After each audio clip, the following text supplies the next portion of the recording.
Hospitals నుంచి senior interventional cardiologist co-founder doctor Lakkireddy Kiran Kumar Reddy గారు మనతో పాటు ఉన్నారు. వారిని అడిగి మరిన్ని విషయాలు తెలుసుకుందాం. Hi doctor, good afternoon. నమస్తే అండి. డాక్టర్, ముందుగా చెప్పండి, వరల్డ్ హార్ట్ డే ఎందుకు జరుపుకుంటారు అండ్ అసలు ఎప్పుడు జరుపుకుంటారు? ఓకే, వరల్డ్ హార్ట్ డే అనేది September 29th of every year జరుపుకుంటామండి. సో ఎందుకు జరుపుకోవాల్సిన అవసరం వచ్చింది అనేది అందరూ కూడా గుండె జబ్బుల వల్ల సంభవిస్తున్నాయి అత్యధికంగా మరణాలు అనేది తేలిందనమాట. అందుకే ఈ గుండె జబ్బుల బారి నుంచి మనుషుల్ని కాపాడుకోవాలి అంటే అవేర్నెస్ అనేది క్రియేట్ చేయాలి. అంటే వాళ్ళకి ఎందువల్ల వస్తాయి, ఎలాంటి జాగ్రత్తలు తీసుకోవాలి, దాని బారి నుండి ఎలా కాపాడుకోవాలనే దానికోసం ఒక అవేర్నెస్ ప్రోగ్రామ్ కోసమే సెప్టెంబర్ 29th అనేది ఎవ్రీ ఇయర్ వరల్డ్ హార్ట్ డేగా మనం జరుపుకుంటున్నాం అనమాట. సో మనం చూస్తే ఆల్మోస్ట్ ప్రపంచంలో 200 లక్షల మంది, అంటే 200 లక్షల మంది గుండె జబ్బులతో చనిపోతున్నారు. దీంట్లో కూడా 85% అంటే 85% మంది only heart attack, brain stroke ద్వారానే చనిపోతున్నారు అనమాట. అంటే ఇంత సిగ్నిఫికెంట్ ఇంపాక్ట్ ఉంది మనకి గుండె జబ్బులు అనేది మన ప్రపంచంలో ఒకళ్ళందరిలోనూ. ఈవెన్ భారతదేశంలో కూడా చూసుకుంటే 80 నుంచి 85% మంది కూడా హార్ట్ అటాక్, బ్రెయిన్ స్ట్రోక్ వల్లనే చనిపోతున్నారు. సో ఇవన్నీ మరణాలు ఫ్యూచర్లో ఆరోగ్యంగా ఉండాలి, దీనివల్ల గుండె జబ్బుల వల్ల మరణాలు తగ్గాలి అంటే అందరూ కూడా దేనివల్ల వస్తున్నాయి ఈ గుండె జబ్బులు అనేది, ముఖ్యంగా హార్ట్ అటాక్ అనేది దేనివల్ల వస్తుంది, ఎందుకు పెరుగుతూ ఉంది అనేది అందరూ తెలుసుకొని దానికి తగిన జాగ్రత్తలు తీసుకుంటే ఈ మరణాలు అనేది మనం తగ్గించే అవకాశం ఉంటుంది. దానివల్ల హెల్తీ లైఫ్ అనేది అందరూ లీడ్ చేయడానికి ఆస్కారం ఉంటుంది. కాబట్టి ఈ వరల్డ్ హార్ట్ డే అనేది ఎవ్రీ ఇయర్ సెప్టెంబర్ 29th అనేది మనం జరుపుకుంటా ఉన్నాం అన్నమాట. డాక్టర్, అయితే నార్మల్గా చూసుకుంటే హార్ట్ ప్రాబ్లం అని అంటే కొంచెం ఏజ్ ఎక్కువ ఉన్న వాళ్ళు లైక్ 50+ నుంచి అనుకోండి అలా వచ్చాయి. బట్ ఈ మధ్య చూసుకుంటే యువకుల్లో ఎక్కువగా లైక్ యంగ్ ఏజ్లో ఉన్న వాళ్ళకే ఈ హార్ట్ ప్రాబ్లమ్స్ వస్తున్నాయి. దీనికి పర్టికులర్ రీజన్ ఏమైనా ఉందంటారా? పర్టికులర్లీ అండి మనం చూస్తే మోడర్నైజేషన్, అర్బనైజేషన్ అనేది చాలా ఇంపాక్ట్ ఉంది మన లైఫ్స్లో. సో ఫిజికల్ ఇన్యాక్టివిటీ, అందరూ కూడా సిట్టింగ్ జాబ్స్ అనేది ఎక్కువైపోయింది. ఫిజికల్ ఇన్యాక్టివిటీ, డైలీ ఎక్సర్సైజ్ చేసే వాళ్ళు కానీ మినిమం వాకింగ్ చేసేది కూడా కరువు అయిపోయింది. Next very unhealthy food habits, ఇంట్లో ఫ్రెష్గా వెజిటబుల్స్ కానీ ఫ్రూట్స్ కానీ తినేవాళ్ళు కూడా తక్కువైపోయారు. మనకి స్టాండర్డ్ డైట్ తీసుకుంటే కంపల్సరీ రోజుకి 3 నుంచి 5 సార్లు కూరగాయలు, పండ్లు అనేది తినాలి. బట్ మన ఇండియన్ స్టాటిస్టిక్సే తీసుకుంటే ఆల్మోస్ట్ 50% మంది వారానికి ఒక్క పూట కూడా ఫ్రూట్స్ అనేది కూడా తినలేకున్నారు. At the same time vegetables కూడా ఆల్మోస్ట్ డైలీ 3 నుంచి 5 సార్లు వెజిటేబుల్స్ తినేది మన దేశంలో 20% మంది మాత్రమే. అంటే ఇలా మన food habits, unhealthy life style అనేది ఎక్కువైపోయింది. దీంతో పాటు ఇంతకుముందు బీపీ కానివ్వండి, షుగర్ కానివ్వండి, కొలెస్ట్రాల్ ప్రాబ్లమ్స్ కానివ్వండి, ఇవన్నీ మనం అందరం కూడా 50-60 సంవత్సరాలు తర్వాత చూసేవాళ్ళం. బట్ అవన్నీ మారిపోయినాయి. ఇప్పుడు మనకున్న ఎవిడెన్స్ అంటే అధ్యయనాల ప్రకారం మన దేశంలో ఆల్మోస్ట్ 30 సంవత్సరాల నుంచే బీపీ, షుగర్, కొలెస్ట్రాల్ అనేది పెరుగుతూ వస్తున్నాయి. కాబట్టి ప్రతి ఒక్కరూ 30 సంవత్సరాలు దాటిన ప్రతి ఒక్కరు కూడా దీనికి టెస్ట్ చేయించుకోవాల్సిన అవసరం ఉంది. అండ్ ఆల్మోస్ట్ 40 సంవత్సరాల నుంచి హార్ట్ రిస్క్ అనేది చాలా పెరిగిపోయింది. సో ఈ కారణాల వల్ల అంటే unhealthy life style, particularly food habits, physical inactivity, మనకు బీపీ, షుగర్, కొలెస్ట్రాల్ అధికంగా పెరగడము, దాంతోపాటు smoking, stress, alcohol, substance abuse, ఇవన్నీ కారణాలు. అంటే ఈ అన్ని కారణాలు కూడా పెరుగుతూ వస్తున్నాయి. మనం ఇయర్ బై ఇయర్ చూసుకుంటే ఈవెన్ యంగ్ ఏజ్లో కూడా ఎవ్రీ ఇయర్ హార్ట్ అటాక్స్ అనేది 2% పెరుగుతూ వస్తుంది. అంటే ఇవన్నీ కూడా ఇంపాక్ట్, మన హెల్త్ మీద ఇంపాక్ట్ ఉన్నాయి. ఇవన్నీ కూడా మనం కంట్రోల్లో చేసుకోగలిగితే హార్ట్ అటాక్ బారి నుంచి తప్పించుకునే అవకాశం ఉంటుంది. ఓకే డాక్టర్, కాల్ తీసుకుందాం. జనార్దన్ గారు, చెప్పండి మీ ప్రాబ్లం ఏంటి? మేడం, చెప్పండి. శ్వాసలో 2-3 రోజులు ఉచ్ఛ్వాస నిశ్వాసాలు చేస్తే చెస్ట్ దగ్గర నొప్పి వస్తుంది. దేనివల్ల డాక్టర్ గారిని అడుగుదామని. బ్రీత్ చేసినప్పుడు. మీ ఏజ్ ఎంత అండి? 65 మేడం సార్. ఓకేనండి. సో యూజువల్గా మనకి ఛాతి నొప్పి అంటే ఏజ్ అనేది ఒక మేజర్ రిస్క్ ఫ్యాక్టర్. ఇంతకుముందు 60 years అనేది ఇప్పుడు 40 years అనేది రిస్క్ ఫ్యాక్టర్. సో ఏజ్ ఉంది, ఛాతి నొప్పి, ఆయాసం ఉంటుందని కాబట్టి యూజువల్గా మనకు ఆయాసం కానీ ఛాతి నొప్పి 2 కాంబినేషన్లో ఉన్నప్పుడు పర్టికులర్గా హార్ట్ అటాక్ కానీ హార్ట్ రిలేటెడ్ ప్రాబ్లమే కన్సిడర్ చేయాల్సిన అవసరం ఉంది. సో మనకి ఏమవుతుందంటే మన గుండె రక్తనాళాలు ఉంటాయి, అది యూజువల్గా కొలెస్ట్రాల్ అక్యుములేషన్, ఇదందరూ కూడా కంపల్సరీ నోట్ చేసుకోవాల్సిన పాయింట్ ఏంటంటే మన బాడీలో ఎందుకు ఈ రక్తనాళాలు అనేది మూసుకుపోతాయంటే కొలెస్ట్రాల్ అక్యుములేషన్ వల్ల మూసుకుపోతాయి అన్నమాట. బట్ ఈ కొలెస్ట్రాల్ అక్యుములేషన్ ఎప్పటి నుంచి స్టార్ట్ అవుతుంది మన బాడీలో అంటే almost at the age of 10 years నుంచే స్టార్ట్ అవుతుంది. సమ్ అమౌంట్ ఆఫ్ కొలెస్ట్రాల్ మన రక్తనాళాల్లో లో డిపాజిషన్ అయ్యేది 10 years నుంచే స్టార్ట్ అవుతుంది. అంటే మన రిస్క్ అనేది 10-20 years నుంచే స్టార్ట్ అవుతా ఉంది అందరికీ కూడా. బట్ ఈ రిస్క్ అనేది ఎవరికైతే మనం డిస్కస్ చేసుకున్న బీపీ కానీ షుగర్ కొలెస్ట్రాల్ ఉన్నాయో, స్మోకింగ్ కానివ్వండి, ఒబిసిటీ కానివ్వండి, ఇవన్నీ ఉన్న వాళ్ళలో ఈ రిస్క్ అనేది పెరుగుతూ వస్తుంది ఏజ్ పెరిగే కొద్ది. పెరిగినప్పుడు కొలెస్ట్రాల్ అనేది మోర్ అక్యుములేషన్ అయిపోతుంది. అక్యుములేట్ అయినప్పుడు మన బ్లడ్ వెజల్స్ అనేది సన్నబడిపోతాయి, అంటే మూసుకుపోతాయి, సైజ్ తగ్గుతూ వస్తాయి. అప్పుడు తగ్గినప్పుడు మన బ్లడ్ ఫ్లో అనేది తగ్గిపోతుంది. తగ్గడం వల్ల హార్ట్ మజిల్కి ఫంక్షన్ అనేది వీక్ అయ్యే ఛాన్స్ ఉంటుంది. సో ఈ బ్లడ్ వెజల్ నేరో అయినప్పుడే మనకి ఛాతీ నొప్పి కానీ ఆయాసం కానీ వచ్చే అవకాశం ఉంటుంది. అలా కాకుండా ఇంకొన్ని వాల్వ్ ప్రాబ్లమ్స్ కూడా ఉండే అవకాశం ఉండొచ్చు. దానివల్ల కూడా మనకి ఛాతీ నొప్పి ఆయాసం రావచ్చు. సో కంపల్సరీ ఆయాసం ఛాతీ నొప్పి ఉంటే డెఫినెట్లీ వాళ్ళు ఒక బేసిక్ టెస్ట్, అంటే మన హార్ట్ ఫంక్షన్ ఎలా ఉంది అని తెలుసుకోనికి రెండు బేసిక్ టెస్ట్ చాలు. ఒకటి ఈసీజీ, రెండోది 2D ఎకో స్కాన్. ఈ రెండింటితో మ్యాక్సిమం మనకి మన హార్ట్ ఫంక్షన్ ఎలా ఉంది, ఏమైనా మార్పులు ఉన్నాయా, వాల్వ్ ప్రాబ్లమ్స్ ఉన్నాయా అనేది ప్రతి ఒక్కటి కూడా తెలుసుకునే అవకాశం ఉంటుంది. సో తను ఒక చిన్న ఈసీజీ 2D ఎకో స్కాన్ తీసుకుంటే తన ఆరోగ్యాన్ని తను కాపాడుకున్న వాళ్ళు అవుతారు. ఓకే డాక్టర్, నెక్స్ట్ కాల్ తీసుకుందాం. సురేష్ గారు చెప్పండి, మీ ప్రాబ్లం ఏంటి? మేడం పాప 14 years మేడం, 14 years. ఓకే, అయిపోయి ఆమెకు సురేష్ గారు వాయిస్ క్లియర్ గా లేరు, మళ్ళీ ఒక్కసారి రిపీట్ చేస్తారా ప్రాబ్లం? హలో, ఎస్ ఇప్పుడు చెప్పండి. పాపకు 14 years హార్ట్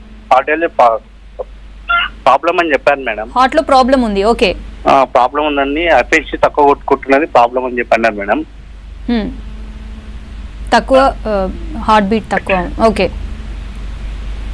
చెప్పండి, కంటిన్యూ చేయండి. ఓకే అండి. సో యూజువల్గా చిన్నపిల్లల్లో వచ్చే గుండె జబ్బులు అనేది కొన్ని డిఫరెంట్గా ఉంటాయండి. ఫస్ట్ థింగ్ ఏంటంటే కంజనిటల్ హార్ట్ డిసీజెస్ అంటాం.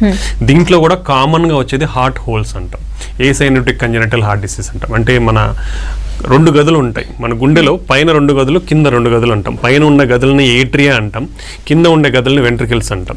ఈ రెండింటి మధ్యలో గ్యాప్ ఉండకూడదు అనమాట. సో వీళ్ళలో ఈ గ్యాప్ అనేది ఏర్పడుతుంది పుట్టుకతో. సో దీన్ని హార్ట్ హోల్స్ అంటాం. ఇంకోటి మన మేజర్ బ్లడ్ వెజల్స్ ఉంటాయి బాడీకి. ఒకటి అయోర్టా అంటాం, మన లెఫ్ట్ సైడ్ కింద గది నుంచి బాడీకి బ్లడ్ సప్లై చేసేది అయోర్టా అంటాం. అలానే రైట్ సైడ్ కింద గది నుంచి మన లంగ్స్కి బ్లడ్ సప్లై చేసేది పల్మనరీ ఆర్టరీ అంటాం. ఈ రెండింటి మధ్యలో కూడా ఒక కనెక్షన్ ఉంటుంది అనమాట. అది యూజువల్ బేబీగా అంటే మదర్ లో ఉన్నప్పుడు అది నార్మల్, బట్ అది బయటికి పుట్టిన తర్వాత అది మూసుకుపోవాలి. అవి మూసుకుపోవు కొందరిలో, దాన్నే పేటెంట్ డక్టస్ ఆర్టీరియోసిస్ అంటాం. ఇవి కామన్ బర్త్ డిఫెక్ట్స్. ఇవి యూజువల్గా కొందరిలో బయటపడతాయి కొన్ని సిమ్టమ్స్ ద్వారా, కొందరిలో బయటపడవు. బయటపడిన వాళ్ళలోనే ఏజ్ పెరిగే కొద్దీ కూడా వాళ్ళకి ఇబ్బందులు వచ్చే అవకాశం ఉంటుంది. ఇది ఒకటోది. రెండోది ఏంటంటే కాంప్లెక్స్ కంజెనిటల్ హార్ట్ డిసీజ్ అంటాం. అవి దాంట్లో చాలా మార్పులు ఉంటాయి గుండెలో. అవి డెఫినెట్లీ పుట్టిన ఒక 4 months or 6 months ఆ లోపలనే సర్జరీ అనేది జరిగిపోవాలన్నమాట. అదర్వైజ్ వాళ్ళు లాంగ్ లైఫ్ అనేది ఉండే అవకాశం ఉండదు.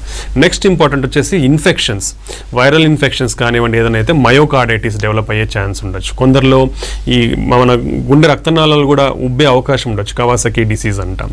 ఇంకొందరిలో రుమటాయిడ్ హార్ట్ డిసీజ్ డెవలప్ అయ్యే అవకాశం ఉండొచ్చు అనమాట. కొందరిలో electrical abnormal heart rate abnormalities కూడా ఉండే అవకాశం ఉంటుంది పుట్టుకతో. ఇలా చిన్నపిల్లల్లో వచ్చే గుండె జబ్బులు అనేది డిఫరెంట్గా ఉంటాయి పెద్దవాళ్ళతో పోలిస్తే. మరి అది తనకు ఆల్రెడీ ఏదో గుండె జబ్బు ఉందని చెప్తున్నారు, దాన్ని క్లారిటీగా మనకి చెప్పింటే మనం వాళ్ళకి ఒక అవగాహన ఇచ్చేవాళ్ళం. సో వాళ్ళకి పర్సనల్గా కావాలంటే if they come and meet us definitely వాళ్ళకి ఒక సొల్యూషన్ అనేది మేము ప్రొవైడ్ చేయగలుగుతాం. ఓకే డాక్టర్, నెక్స్ట్ కాల్ తీసుకున్నాం. రవీంద్ర గారు చెప్పండి, మీ ప్రాబ్లం ఏంటి? చెప్పండి, డాక్టర్ ఉన్నారు, మాట్లాడండి. సరే మేడం. ఓకే, చెప్పండి ప్రాబ్లం. మేడం, ఈ అధిక స్ట్రెస్, బాగా మానసిక ఒత్తిడితోటి నిద్రలేని సమస్య ఉన్నది మేడం. ఓకే, ఈ నిద్ర సమస్య వాళ్ళతో ఏమైనా హార్ట్కి ఏమైనా ఎఫెక్ట్ ఉంటుందా? ఓకే ఓకే 52 సంవత్సరాలు మేడం.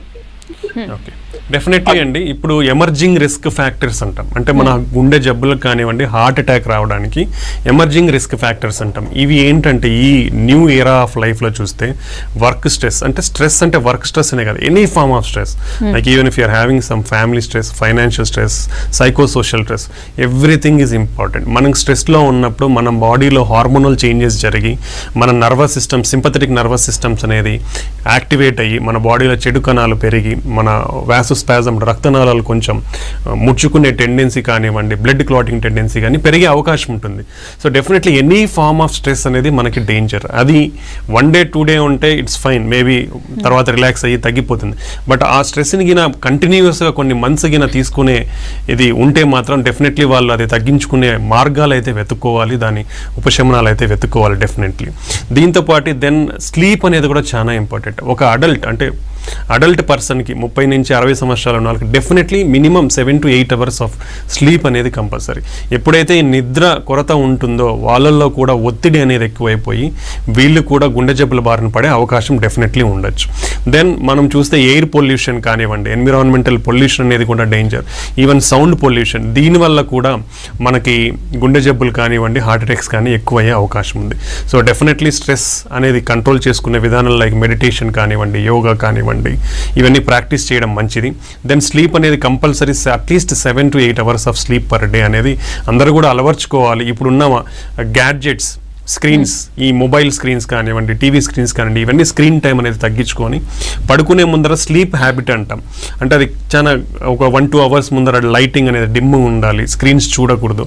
ఇలాంటి హెల్తీ హ్యాబిట్స్కి అలవర్చుకుంటే నిద్ర కూడా వాళ్ళకి వచ్చే అవకాశం ఉంటుంది. దాని ద్వారా వాళ్ళకి అడిక్యువేట్ స్లీప్ అనేది అందే అవకాశం ఉంటుంది అనమాట. ఓకే డాక్టర్, నెక్స్ట్ కాల్ తీసుకుందాం. దేవదాస్ గారు చెప్పండి, మీ ప్రాబ్లం ఏంటి? హలో చెప్పండి, డాక్టర్ ఉన్నారు, మాట్లాడండి. హలో, నమస్కారం సార్. చెప్పండి. అంటే మా భార్యకు ఏంటంటే 33 ఏజ్ ఉంటుంది. ఓకేనండి. అదేంటంటే ఈ గుండె గట్టిగా పట్టుకున్నట్టు అప్పుడప్పుడు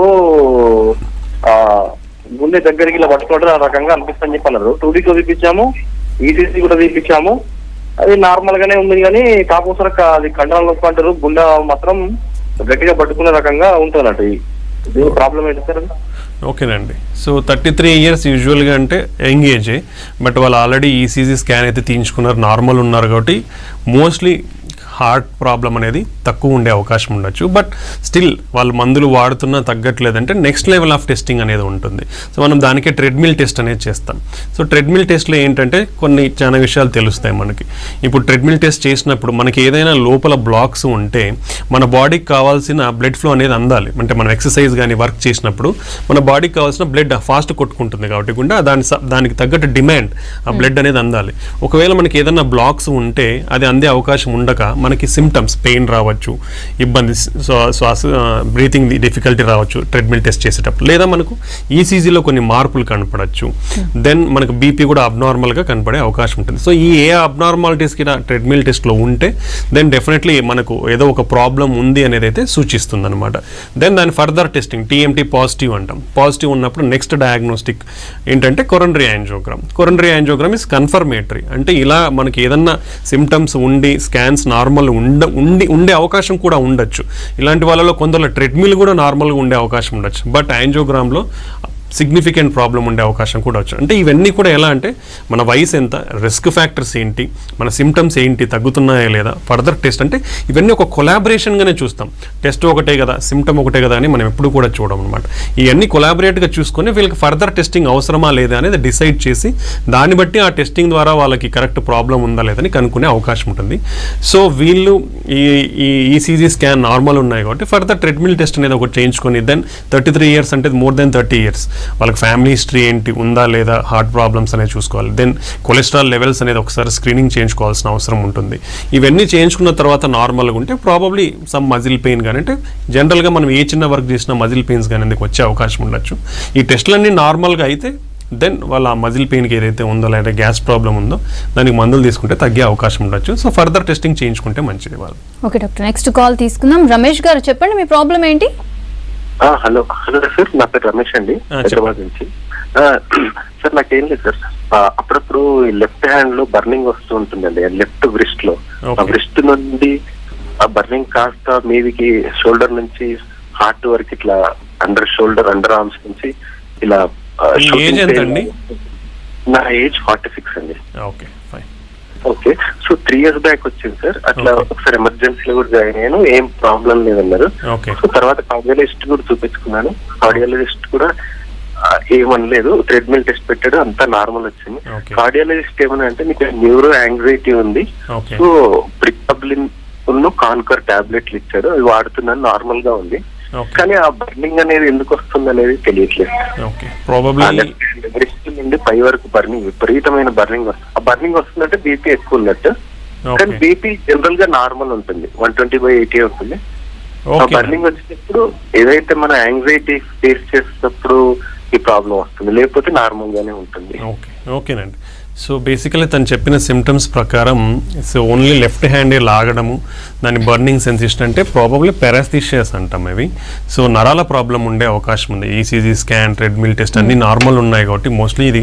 సో మనకి ఏంటంటే ఇవన్నీ డిఫరెన్షియల్ డయాగ్నోసిస్. పెయిన్ ఉన్నప్పుడు ఏంటంటే యూజువల్గా మనకి హార్ట్ పెయిన్ ఎప్పుడు కూడా ఒక చెయ్యి అనేదే ఉండదు, అసోసియేటెడ్ మనకి ఛాతిలో నొప్పి రావడము, చెమటలు పట్టడము, ఈ విధంగా ఉండే అవకాశం, లేదా కొంచెం గొంతు నొప్పి రావడం, ఇవన్నీ ఉండే అవకాశం ఉంటుంది. సో తనకి డిస్క్రైబ్ చేసిన సిమ్టమ్స్ని బట్టి చూస్తే cardiac problem unlikely, so neurological problem ఉండే అవకాశం ఉంటుంది. ఎందుకంటే mostly desk jobs, sitting jobs ఉన్నప్పుడు ఇంప్రాపర్ పోస్చర్ వల్ల మనకు స్పాండైలోసిస్ రావడము, మైల్డ్ నర్వ్ రూట్ కంప్రెషన్ రావడం వల్ల ఇలా వచ్చే సిమ్టమ్స్ అయితే అవకాశాలు ఉంటాయి. దాన్ని ఎవాల్యుయేట్ చేయించుకుంటే మంచిది. ఓకే డాక్టర్, నెక్స్ట్ కాల్ తీసుకుందాం. సత్యం గౌడ్ గారు, చెప్పండి మీ ప్రాబ్లం ఏంటి?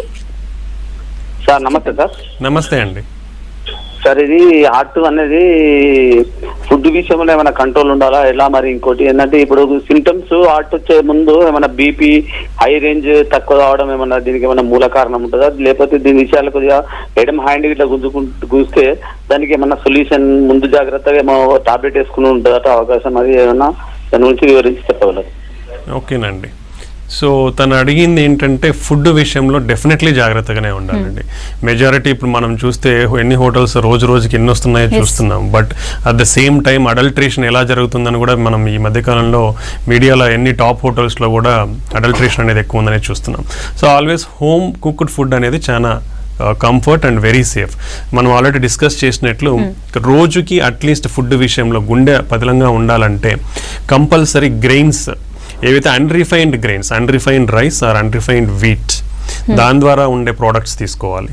దెన్ బీన్స్ అనేది డెఫినెట్లీ పర్ డే కంపల్సరీ మన ఫుడ్లో ఉండాలి. నట్స్ అనేది కంపల్సరీ మన ఫుడ్లో ఉండాలి daily. Then 3 to 5 times per day vegetables and fruits ఉండాలి. దెన్ ఆయిల్ అనేది పర్ పర్సన్ 4 teaspoons, చిన్న టీ స్పూన్స్ మాత్రమే యూజ్ చేయాలి. Then if you come to non vegetarian, fish or chicken weekly twice, 2 పూట్ల మాత్రమే తినాలి. దెన్ మిల్క్, కర్డ్ ఇవి daily 1 or 2 తీసుకోవచ్చు. Then at the top most అంటే పిరమిడ్లో టాప్ అంటే చాలా తక్కువ ఉంటుంది red meat, particularly mutton, lamb కానివ్వండి, గోట్ కానివ్వండి, ఇవంతా కూడా వెరీ రేర్గా తీసుకుంటే మంచిది. At least maybe once in a month are not more than that. And all processed foods, packed foods అంటే pizzas, burgers, whatever it is, packed foods కానివ్వండి, ఇవన్నీ కూడా అవాయిడ్ చేయడం మంచిది. And particularly cool drinks, sugar sweet and beverages అంటాం. So it's very high risk, almost 60% risk ఉంటుంది దానిలో. Everything is sugar. Okay, అవన్నీ కూడా ఆల్మోస్ట్ అవాయిడ్ చేయడం మంచిది. సో ఇలా హెల్తీ ఫుడ్ హ్యాబిట్స్ కింద అలవాటు చేసుకుంటే మనం రిస్క్ నుంచి తగ్గించుకునే అవకాశం ఉంటుంది. రెండోది, మనకి ఏదైనా చెయ్యి లాగినప్పుడు, పెయిన్ వచ్చినప్పుడు బీపీ ఎక్కువ ఉండే అవకాశం ఉంటే డెఫినెట్లీ బీపీ ఎక్కువ ఉండడం వల్ల హార్ట్ అటాక్స్ వచ్చే అవకాశం, లేదంటే బ్రెయిన్ స్ట్రోక్స్ వచ్చే అవకాశం డెఫినెట్లీ ఉంటుంది. సో ఆల్వేస్ బీపీ అనేది కంట్రోల్లో పెట్టుకోవాల్సిన అవసరం ఉంది. అంటే లేని వాళ్ళు at least yearly once or 6 monthly once check చేసుకోవడం మంచిది. ఉన్నవాళ్ళు డెఫినెట్లీ వాళ్ళ ఇంట్లో బీపీ అనేది మానిటర్ ఉండాలి. రెగ్యులర్గా వాళ్ళు weekly once or twice BP check చేసుకుంటూ ఉండాలి, కంట్రోల్లో ఉందా లేదా అనేసి. నెక్స్ట్ థింగ్, పెయిన్ వచ్చే ముందర ఏదైనా ట్యాబ్లెట్ తీసుకుంటే మనకు ఉపశమనం లభిస్తుందంటే అసలు ఈ పెయిన్ దేనివల్ల వస్తుంది అనేది కనుక్కోవడం ముఖ్యం అనమాట. సో ఇప్పుడు మనకి ఏదో పెయిన్ వచ్చింది కదా అనేసి ఒక ట్యాబ్లెట్ తీసుకొని మనం హాస్పిటల్కి ఒక 30 minutes లేట్కి వెళ్తే ఆ టైంలో కూడా ప్రాణం పోయే అవకాశం ఉండొచ్చు.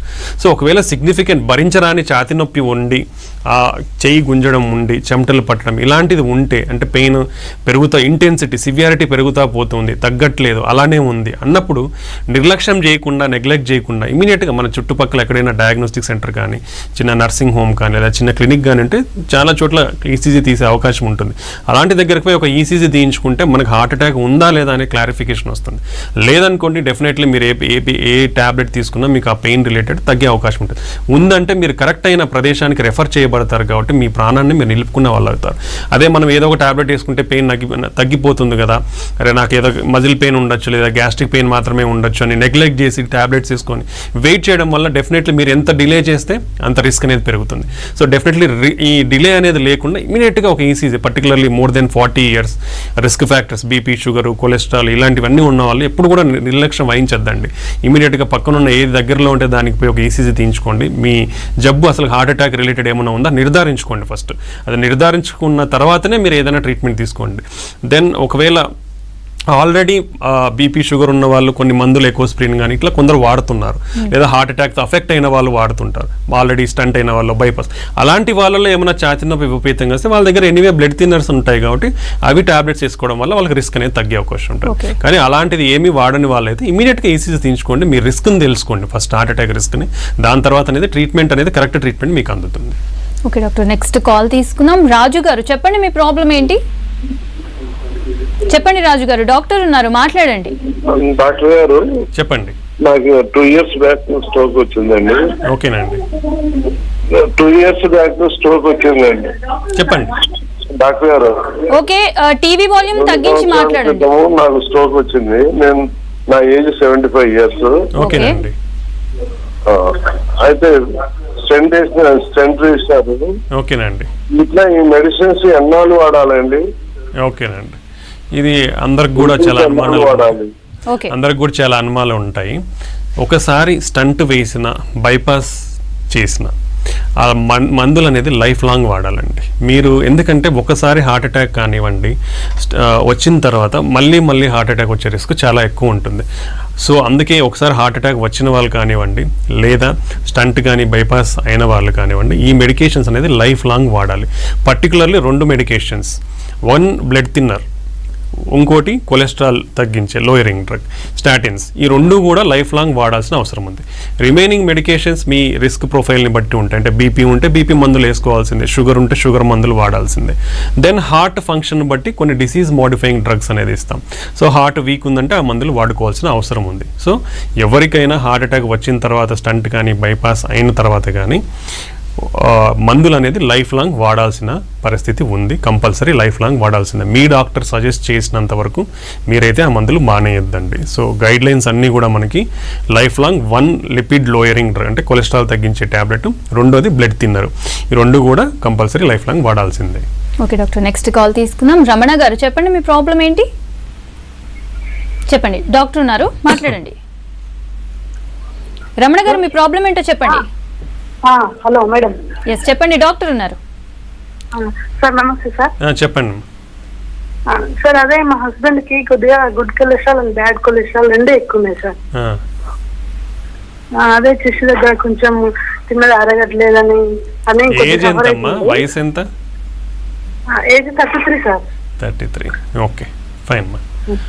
సో గుడ్ కొలెస్ట్రాల్ ఎక్కువ ఉంటే it's good, but simultaneously bad cholesterol ఎక్కువ ఉందంటే యూ షుడ్ బి కాషియస్గా ఉండాలి. మనకున్న అన్ని గైడ్ లైన్స్ ప్రకారం మోర్ దెన్ 40 years దాటితే మనం we are having risk scoring systems అనేది, atherosclerotic cardiovascular risk scoring systems అనేది ఉన్నాయన్నమాట. సో వాళ్ళ రిస్క్ ఫ్యాక్టర్స్ బట్టి కొలెస్ట్రాల్ లెవెల్స్ని బట్టి మనం రిస్క్ అనేది క్యాలిక్యులేట్ చేస్తాం. ఆ రిస్క్లో లో రిస్క్ ఉంటే యూజువల్లీ ఈ మెడికేషన్స్ అవసరం లేదు. బట్ బార్డర్ లైన్ రిస్క్ నుంచి హై రిస్క్ ఉన్న వాళ్ళు కంపల్సరీ స్టాటిన్స్ అనేది అంటే కొలెస్ట్రాల్ లోయరింగ్ డ్రగ్స్ అనేది వాడాలి. రెండోది లెస్ దెన్ 40 years ఉన్న వాళ్ళు LDL cholesterol more than 160 mg/dL ఉన్నా లేదా ట్రైగ్లిజరైడ్స్ మోర్ దెన్ 200 ఉన్న టాబ్లెట్స్ వాడాల్సిన అవసరం ఉంటుంది. సో ఆ లెవెల్స్ని బట్టి డెఫినెట్లీ వాళ్ళకు ఏదైతే ఉందో టాబ్లెట్స్ వాడాల్సిన అవసరం ఉంటే వాడాల్సిందే. బట్ సైమల్టేనియస్లీ యంగ్ ఏజ్ కాబట్టి లైఫ్ స్టైల్ మెజర్స్, ఒకవేళ లావు ఎక్కువ ఉన్నా కానివ్వండి, వెయిట్ ఎక్కువ ఉన్నా లేదా బ్యాడ్ హ్యాబిట్స్ ఏమన్నా ఉన్నా, ఫిజికల్ ఇన్యాక్టివిటీ ఉన్నా, ఇవన్నీ కూడా కరెక్ట్ లైఫ్ స్టైల్ని కరెక్ట్ చేసుకుంటే కూడా మన కొలెస్ట్రాల్ లెవెల్స్ తగ్గే అవకాశం ఉంటుంది. ఎక్సర్సైజ్ వల్ల almost everything cholesterol, BP, sugar అన్నీ కూడా కంట్రోల్కి వచ్చే అవకాశం ఉంటాయి.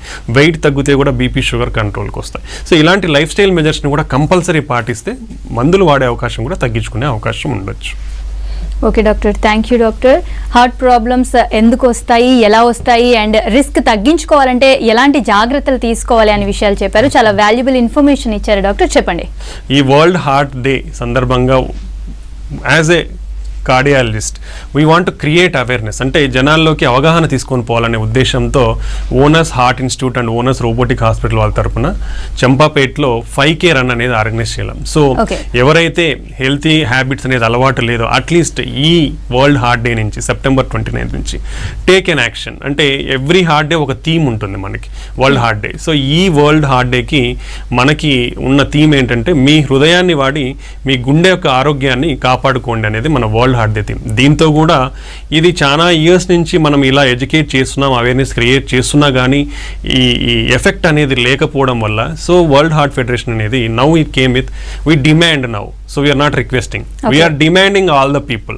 అందరినీ కూడా ఆదేశిస్తున్నాం, మీ గుండె ఆరోగ్యాన్ని కాపాడుకోవాలంటే మీరు ఈ రోజు నుంచే సమ్ మెజర్స్, ప్రొటెక్టివ్ మెజర్స్ అనేది స్టార్ట్ చేయండి. ఇందులో భాగంగా పర్టికులర్లీ హెల్తీ ఫుడ్ అనేది అలవాటు పరచుకోండి. Then daily at least 30 minutes or 1 hour మీ వాకింగ్ కానివ్వండి, ఎక్సర్సైజ్కి మీ సమయాన్ని అయితే కేటాయించండి. ఎలాగైతే మొబైల్స్ చూస్తూ ఉంటామో, టీవీలు చూస్తుంటామో అలానే కంపల్సరీగా మీ ఆరోగ్యం కొరకు ఒక 1/2 hour ఎక్సర్సైజ్ కోసం స్పేర్ చేయండి. ఈ ఇనిషియేటివ్గానే 5K రన్ అనేది ఆర్గనైజ్ చేస్తున్నాం మేము. సో ఎనీబడి ఇంట్రెస్టెడ్ వాళ్ళు డెఫినెట్లీ ఈ ఈవెంట్లో ఆర్గనైజ్ చేస్తున్న ఈవెంట్లో పార్టిసిపేట్ చేసి మీ లైఫ్ని హెల్తీగా లీడ్ చేస్తారని ఆశిస్తున్నాం. థ్యాంక్ యూ వెరీ మచ్ అండి. Okay, thank you doctor. చాలా వాల్యుబుల్ ఇన్ఫర్మేషన్ ఇచ్చారు. Thank you so much. ఇది ఇవాల్టి good health. Stay tune to V6 News.